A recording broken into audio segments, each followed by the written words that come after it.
Hi guys, for today's video we are going to discuss about the perfect competition or the firms in competitive markets. In this chapter, we will dwell into the different behavior of these competitive firms. We will also examine their production decisions. Let us first define what is a competitive market. So a competitive market is sometimes called a perfectly competitive market where many buyers and sellers are trading identical products. They are also being determined as price takers. So it has three characteristics. First, there are many buyers and many sellers in the market. Second, the goods offered by the various sellers are largely the same. And lastly, firms can freely enter or exit the market. For the revenue of a competitive firm, we should always bear in mind that the very goal of a firm is to actually maximize their profit.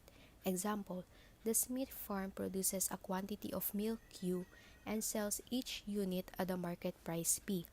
If a gallon of milk sells for $6, ito na yung price niya, and the farm sells 1,000 gallons, the quantity, kapag imumultiply mo yung price times the quantity, it will give you a total revenue of $6,000. Makikita natin sa table na it has 5 columns. First, the quantity in gallons. Second, the price. Third, the total revenue. Fourth, the average revenue. And lastly, the marginal revenue. For the average revenue, ang formula niya is yung total revenue divided by the quantity. Example, total revenue na 18, i-divide mo siya sa quantity na 3. So it will give you an average revenue of 3. For the marginal revenue naman, ito yung change in the total revenue divided by the change in the quantity. The price of milk does not depend on the quantity of output that the Smith farm produces and sells. Example, nag-decide si firm na mag-double ng production, so yung price niya same pa rin, pero yung total revenue nagdo-double rin. So, as a result, total revenue is proportional to the amount of output. These are the questions. How much revenue does a farm receive for the typical gallon of milk, and how much additional revenue does the farm receive if it increases production of milk by 1 gallon? First, yung average revenue. It tells us how much revenue a firm receives for the typical unit sold. So, yung formula nga nito is yung total revenue divided by the quantity sold. Therefore, for all firms, average revenue equals the price of the good. Next, yung marginal revenue. Diba we learned about the marginal product, marginal cost, na for every additional, nagkakaroon ng changes. So in here, it is the change in total revenue from the sale of each additional unit of output. Total revenue is price times the quantity, and sa competitive firm, we should always remember that price is fixed. Therefore, when Q rises by 1 unit, total revenue rises by P. So for competitive firms, marginal revenue equals the price of the good. So far, we have been analyzing the question of how much a competitive firm will produce. However, in some circumstances, the firm will decide to shut down and not produce at all. Let us distinguish the temporary shutdown of a firm and the permanent exit of a firm in the market. First, a shutdown refers to a short-run decision not to produce anything during a specific period of time because of current market conditions, while exit refers to a long-run decision to leave the market. A firm that shuts down temporarily still has to pay its fixed cost, whereas firms that exit the market saves both its fixed and variable costs. To further understand the concept of a firm shutting down, let's apply a little bit of math. Let TR be the total revenue, VC the variable cost, Q as the quantity, P for the price, and ABC for the average variable cost. So first, the firm shuts down if the total revenue that it would get from producing is less than its variable cost of production. Second, by dividing both sides of this inequality by the Q, which is the quantity, written as TR divided by Q less than VC divided by Q, the firm shuts down. But these formulas are not really formulas, but rather shutdown criterion can be further simplified. TR divided by Q is total revenue divided by quantity, which is the average revenue. Knowingly, average revenue for any firm is simply the goods price or P. So similarly, VC divided by Q is average variable cost or the AVC. Therefore, the firm's shutdown criterion is shutdown if P less than AVC. So yun, a firm chooses to shut down if the price of the good is less than the AVC of production. The firm can reopen naman in the future if conditions change so that price exceeds the AVC. Economists say that a cost is a sunk cost when it has already been committed and cannot be recovered, or something has already been paid for and cannot be refunded in any way. In a sense, sunk cost is the opposite of an opportunity cost. Diba ang opportunity cost is what you have to give up if you choose to do one thing instead of another. So sa sunk cost naman, it cannot be avoided regardless of the choices you make. Because nothing can be done about sunk costs. You can ignore them when making decisions. In business, sunk costs are typically not included in consideration when making future decisions, as they are seen as irrelevant to current and future budgetary concerns.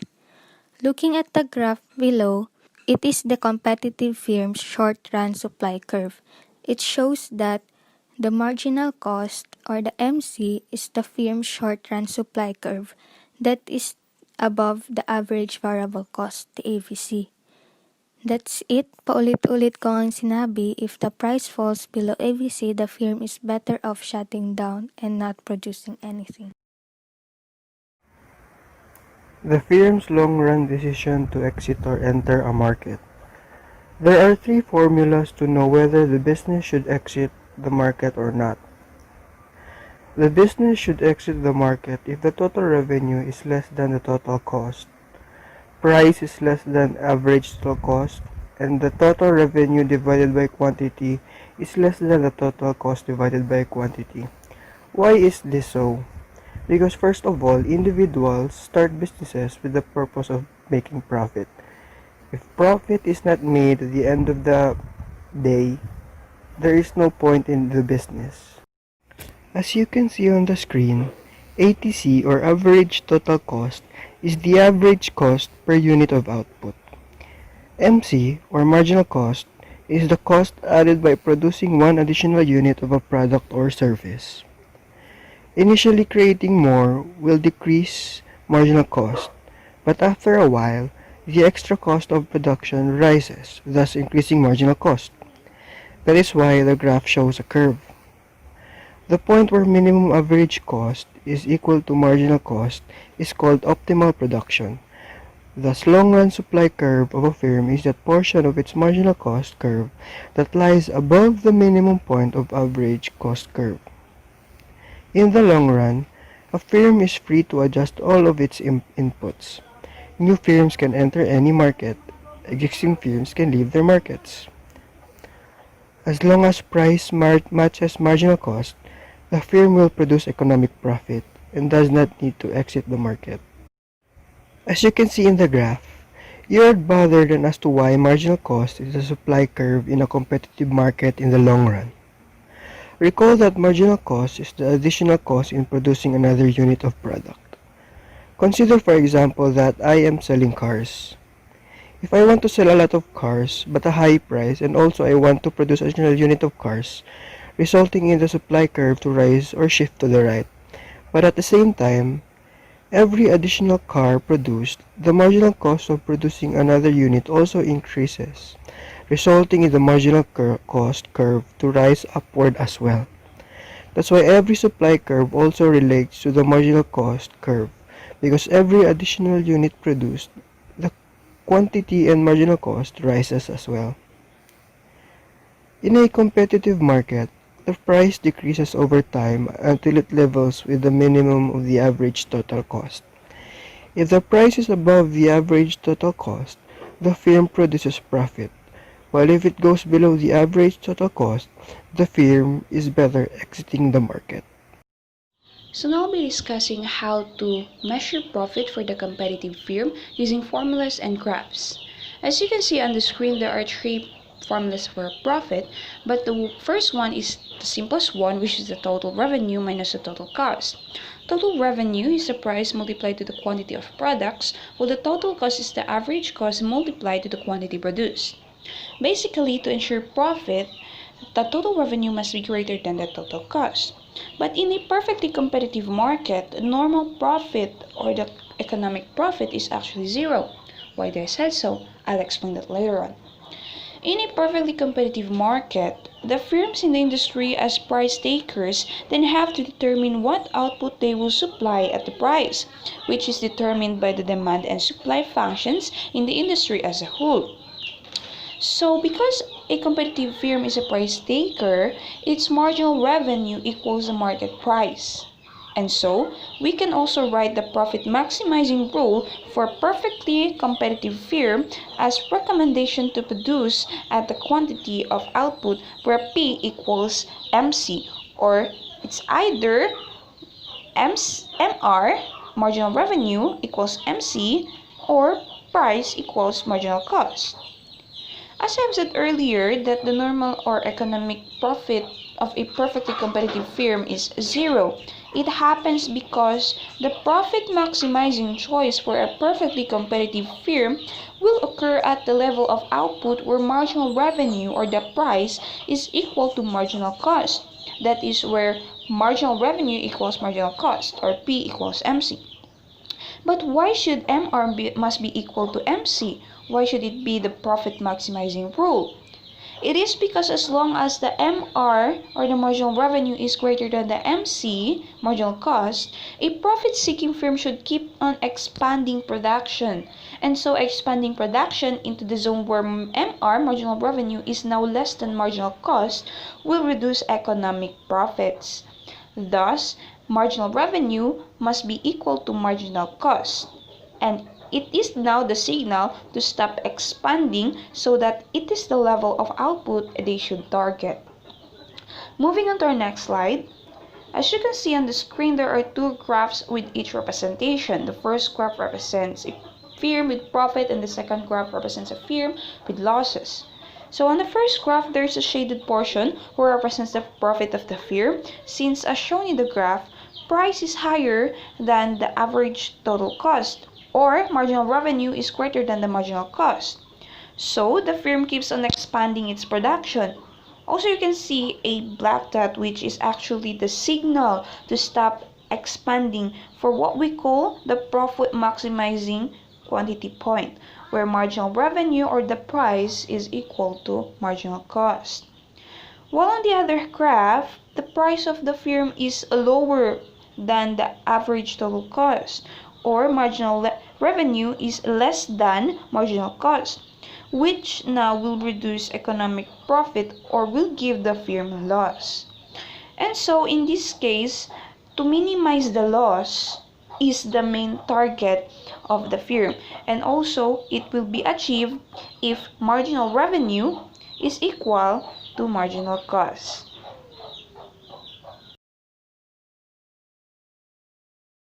Hello guys, this is Jefferson Aray. So at this moment we will be discussing about the supply curve in a competitive market.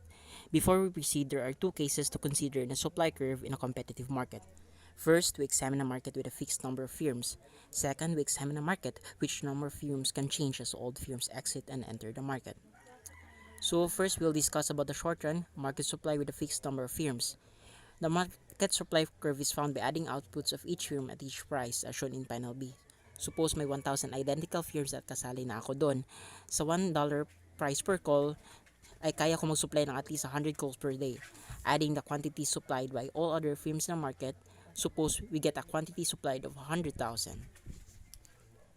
The marginal cost curve is a supply curve only because a perfectly competitive firm equates price with marginal cost. To give you a clear example, suppose ako ay magtatanim ng maraming pechay if mabebenta ko yun sa mataas na presyo. Pero yung willingness ko na ibenta ang pechay ay magdidepende sa additional cost sa pagtatanim ko ng pechay like cost sa fertilizer, lease sa land, at etc. Hence, yung supply ko ay magdidepende sa extra cost sa pag-produce ng extra quantity of pechay, which is called the marginal cost.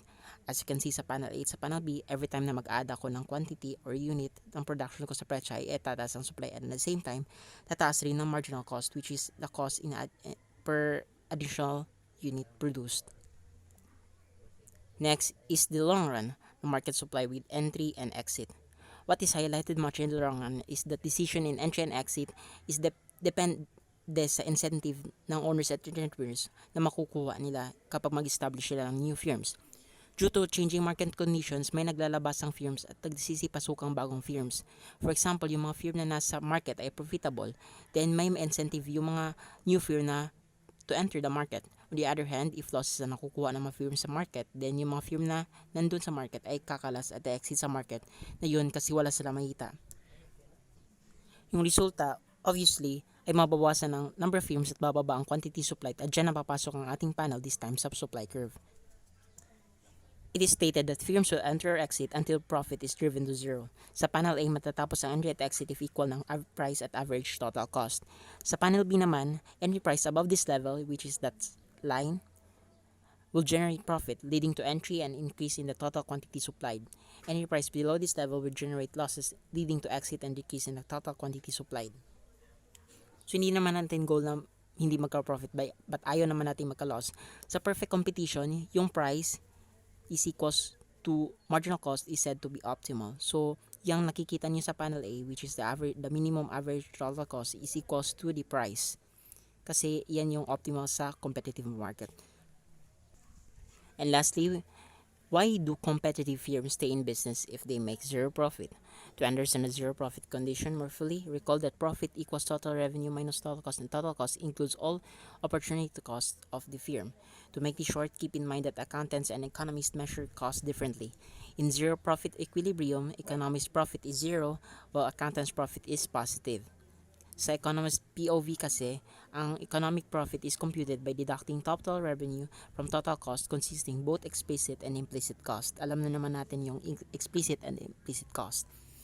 Yung implicit cost, consider niyo yung mga opportunity cost and any walang outlay of money, whereas yung explicit cost is yun yung nire-record ni accountant.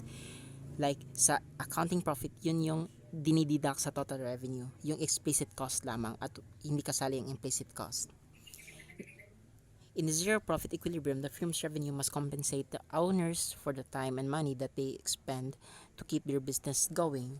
So dapat lang na makompensate yung mga owners, hindi lang siya explicit cost lahat, pati yung labor at time yung dinivote nila sa pag-establish ng business.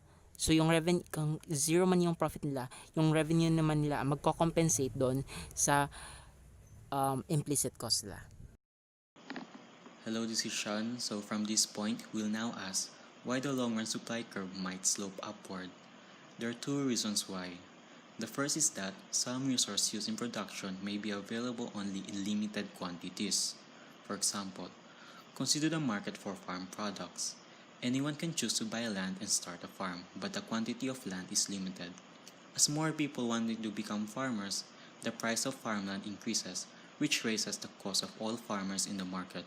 Thus, an increase in demand for farm products cannot induce an increase in quantity supplied, without also inducing a rise in farmers' cost, which means a rise in price. The result is a long-run market supply curve that is upward sloping. Second reason for an upward sloping curve is that firms may have different costs. For example, consider the market for painters. Anyone can enter the market for painting services, but not everyone has the same costs. Costs vary in parts because some people work faster than others, and in parts because some people have better alternative uses of their time than others. For any given price, those with lower costs are more likely to enter than those with higher costs. To increase the quantity of painting services supplied, additional entrants must be encouraged to enter in the market.